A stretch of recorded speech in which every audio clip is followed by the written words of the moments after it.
At sa ibang balita, kasabay ng pagbatikos ng mga foreign minister ng ASEAN sa mga missile test ng North Korea ay ang mainit namang pagtanggap kahapon ni Pangulong Duterte sa kinatawan ng North Korea.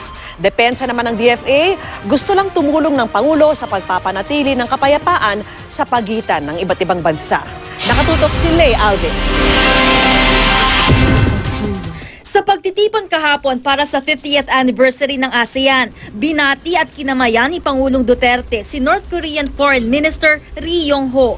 Your Excellency, we're very pleased to have you here. We would be a good dialogue. Thank you very much.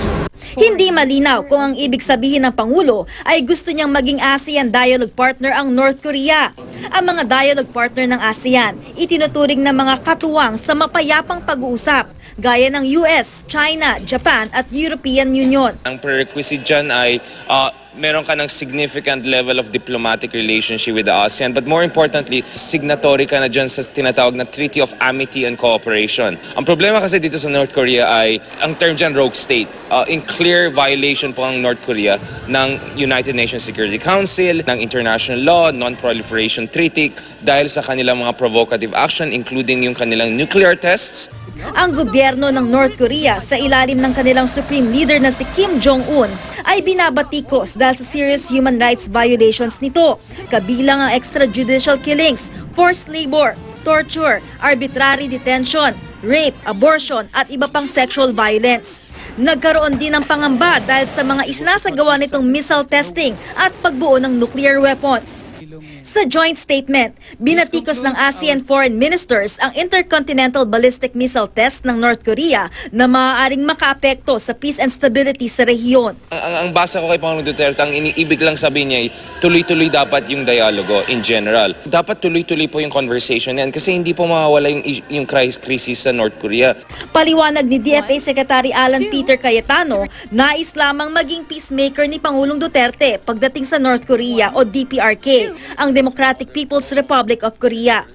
ARF is basically the only regional dialogue or forum where the DPRK sends its foreign minister. So there's no other venue that you can hear him. The president is always available to play peacemaker. But as I reported to him briefly yesterday, is that the ASEAN tried, but so far no opening. Tinanong ko si dating DFA Undersecretary Lauro Baha tungkol sa missile testing ng North Korea. Kapag naging dialogue partner ba ang North Korea ay hindi na tayo mata-target ng kanilang mga missile launches? Don't think about those missiles. The Philippines will not be a target. Target there will be the US and other allies. Limitado ang pakikitungo ng North Korea sa mundo, pero ang Pilipinas merong trade relations sa bansang ito. Noong nakarang taon, umabot sa $82.5 million o 4.1 billion pesos ang total trade sa dalawang bansa.